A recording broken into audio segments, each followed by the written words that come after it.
ઓમ નમો ભગવતે વાસુદેવાય. શ્રીમદ ભાગવત મહાપુરાણ. 8મો સ્કંદ 19મો અધ્યાય.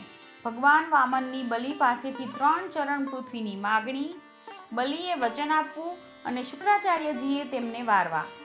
શ્રી સુખદેવજી કહે છે, રાજા બલિના આ વચનો ધર્મ ભાવ પરિપૂર્ણ અને અત્યંત મધુર હતા. તે સાંભળીને ભગવાન શ્રી વામને અત્યંત પ્રસન્નતાપૂર્વક તેમનું અભિનંદન કર્યું અને કહ્યું.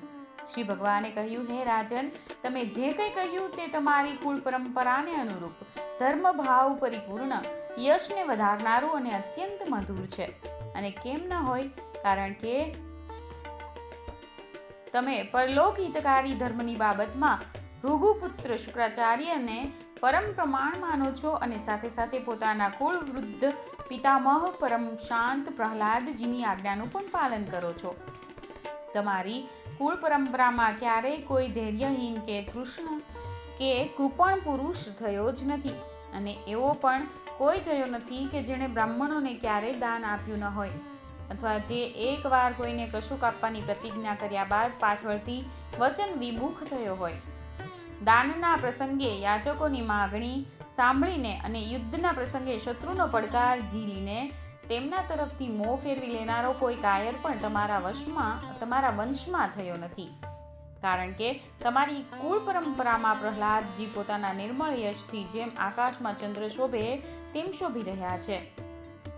તમારા કુળમાં જ હિરણ્યાક્ષ જેવા વીરનો જન્મ થયો હતો. તે વીર જ્યારે હાથમાં ગદા લઈને એકલો જ દિગ્વિજય માટે નીકળ્યો હતો, ત્યારે આખી પૃથ્વી ઘૂમી વળવા છતાં પણ તેને પોતાનો કોઈ હરીફ મળ્યો નહીં. વિષ્ણુ ભગવાન જળમાંથી પૃથ્વીનો ઉદ્ધાર કરી રહ્યા હતા, ત્યારે તે હિરણ્યાક્ષ તેમની સામે આવ્યો અને તેના પર શ્રી ભગવાને અત્યંત મુશ્કેલીથી વિજય મેળવ્યો. એમ છતાં એ ઘટના પછી દીર્ઘકાળ સુધી તેમને હિરણ્યાક્ષની શક્તિ અને તેના બળનું સ્મરણ થઈ આવ્યા કરતું હતું, અને તેને જીતી લેવા છતાં પણ તેઓ પોતાને વિજયી માનતા ન હતા. હિરણ્યાક્ષના ભાઈ હિરણ્યકશિપુને તેના વધના જ્યારે સમાચાર મળ્યા, ત્યારે તે પોતાના ભાઈનો વધ કરનારને હણવા માટે ક્રોધપૂર્વક ભગવાનના નિવાસસ્થાન વૈકુંઠ ધામમાં જઈ પહોંચ્યો. ભગવાન શ્રી વિષ્ણુ માયા રચનારાઓમાં મહાન છે અને સમયને બરાબર ઓળખે છે. જ્યારે તેમણે જોયું કે હિરણ્યકશિપુ હાથમાં શૂળ લઈને સાક્ષાત કાળ જેવો તેમના પર જ આક્રમણ કરી રહ્યો છે, ત્યારે તેમણે વિચાર્યું કે જેમ સંસારના પ્રાણીઓની પાછળ મૃત્યુ પડેલું રહે છે, તેવી જ રીતે હું જ્યાં જ્યાં જઈશ ત્યાં ત્યાં આ મારો પીછો કરશે. તો હું આના હૃદયમાં પ્રવેશી જાઉં કે જેથી આ મને જોઈ શકે નહીં, કારણ કે આ તો બહિર્મુખ છે, બહારની વસ્તુઓ જ જુએ છે. હે અસુરરાજ, જે સમયે હિરણ્યકશિપુ તેમના તરફ ધસી રહ્યો હતો, તે સમયે આવો નિશ્ચય કરીને ભયભીત થઈ ભગવાન શ્રી વિષ્ણુએ પોતાના શરીરને સૂક્ષ્મ બનાવી લીધું અને તેના શ્વાસ મારફતે તેની નાસિકામાં જઈને હૃદયમાં જઈ બેઠા. હિરણ્યકશિપુ તેમના ધામને સારી પેઠે ખોળી વળ્યો, પણ તેમનો ક્યાંય પત્તો લાગ્યો નહીં. તેથી ક્રુદ્ધ થયેલો તે સિંહ ગર્જના કરવા લાગ્યો. તે વીરે પૃથ્વી, સ્વર્ગ, દિશાઓ, આકાશ, પાતાળ, સમુદ્ર સર્વત્ર ભગવાનને ખોળ્યા, પણ તેઓ તેને ક્યાંય દેખાયા નહીં. તેમને ક્યાંય પણ ન જોતા તે બોલી ઉઠ્યો, હું આખું જગત ખોળી વળ્યો, પણ તે મળ્યો નહીં. અવશ્ય મારા ભાઈને હણનારો તે એ લોકમાં જતો રહ્યો છે કે જ્યાં ગયા પછી પાછા આવવાનું થતું નથી. વારું, હવે તેની સાથે વેરભાવ રાખવાની જરૂર રહી નહીં, કેમ કે વેરભાવ તો શરીરની સમાપ્તિ સાથે જ સમાપ્ત થઈ જાય છે. ક્રોધનું કારણ અજ્ઞાન છે અને અહંકારથી તે વધે છે. હે રાજન, તમારા પિતા પ્રહલાદ પુત્ર વિરોચન મહાન બ્રાહ્મણ ભક્ત હતા, ત્યાં સુધી કે તેમના શત્રુદેવોએ બ્રાહ્મણોનો વેશ ધારણ કરીને તેમના આયુષ્યનું દાન માંગ્યું, અને તેમણે પોતે બ્રાહ્મણોનું કપટ જાણતા હોવા છતાં પણ પોતાના આયુષ્યનું દાન આપી દીધું.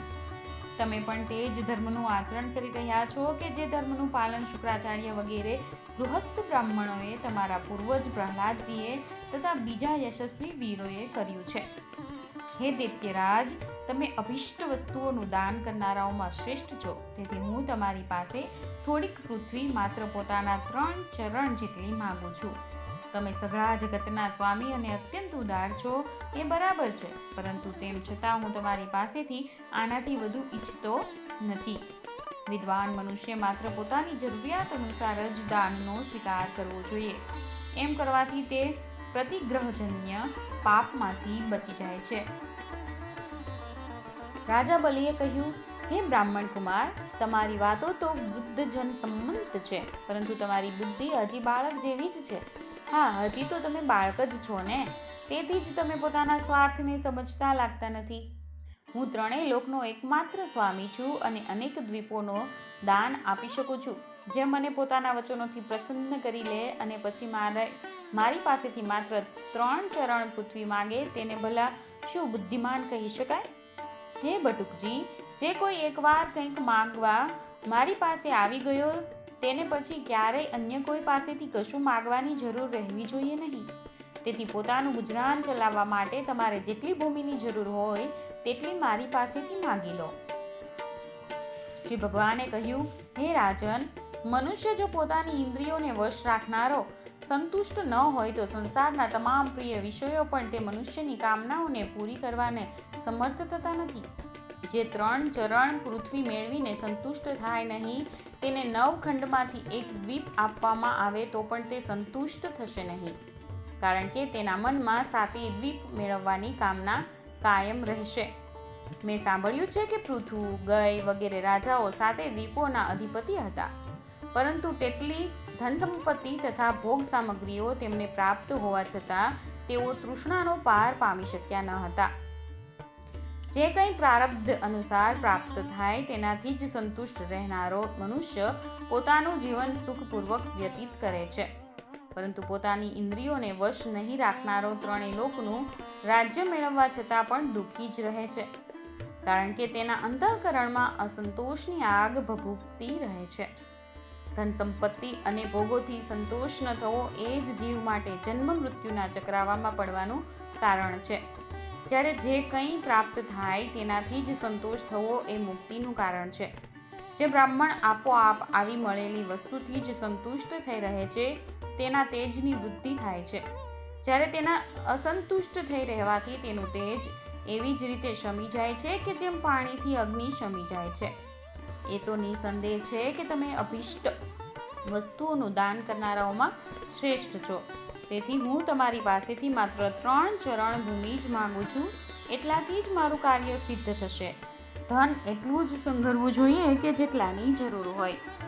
શ્રી સુખદેવજી કહે છે કે ભગવાને આ પ્રમાણે કહ્યું ત્યારે રાજા બલિ હસવા લાગ્યા. તેમણે કહ્યું, ભલે, તમારી જે ઈચ્છા હોય તેટલું જ માંગી લો.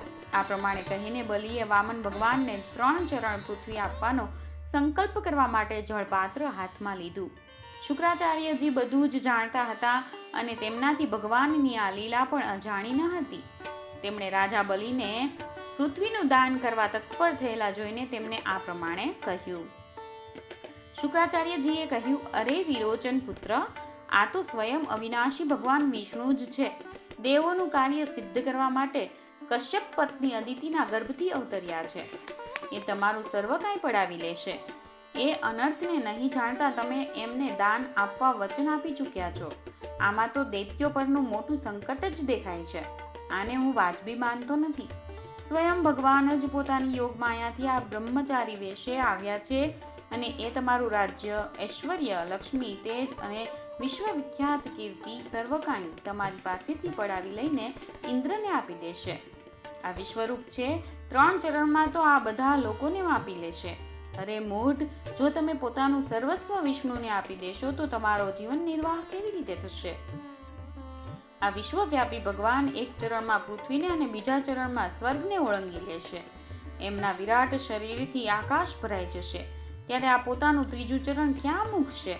તમે તેને પૂરું કરી શકશો નહીં. આવી સ્થિતિમાં હું તો એમ જ સમજુ છું કે પ્રતિજ્ઞા કર્યા પછી તેને પૂરી નહીં કરવાને કારણે તમારે નરકમાં જ જવું પડશે, કારણ કે તમે પોતે કરેલી પ્રતિજ્ઞાને પૂરી કરવામાં સર્વથા અસમર્થ થઈ જશો.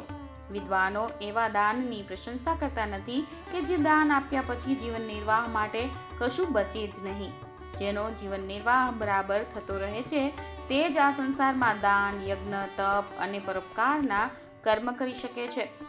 જે મનુષ્ય પોતાનું ધન થોડુંક ધર્મ માટે, થોડુંક યશ માટે, થોડુંક ધનની અભિવૃદ્ધિ માટે, થોડુંક ભોગો ભોગવવા માટે અને થોડુંક પોતાના સ્વજનો માટે એમ 5 ભાગોમાં વહેંચી દે છે, તે જ આ લોક અને પરલોક બંનેમાં પણ સુખ પામે છે. હે અસુર શ્રેષ્ઠ, જો તમને પોતાની પ્રતિજ્ઞાનો ભંગ થવાની દહેશત હોય તો આ બાબતમાં તમને ઋગ્વેદની કેટલીક શ્રુતિઓનો અભિપ્રાય કહી સંભળાવું છું, તે સાંભળો. શ્રુતિ કહે છે, કોઈને કંઈક આપવાનું સ્વીકારી લેવું એ સત્ય છે અને તેનો અસ્વીકાર કરવો એ અસત્ય છે. આ શરીર એક વૃક્ષ છે અને સત્ય એના ફળ ફૂલ છે, પરંતુ જો વૃક્ષ જ ન રહે તો ફળ ફૂલ કેવી રીતે રહેશે? કારણ કે નકાર કરવો, પોતાની વસ્તુ બીજાને આપવી નહીં, અર્થાત પોતાના સંશયને સાચવી રાખવો એ જ આ શરીર રૂપી વૃક્ષનું મૂળ છે.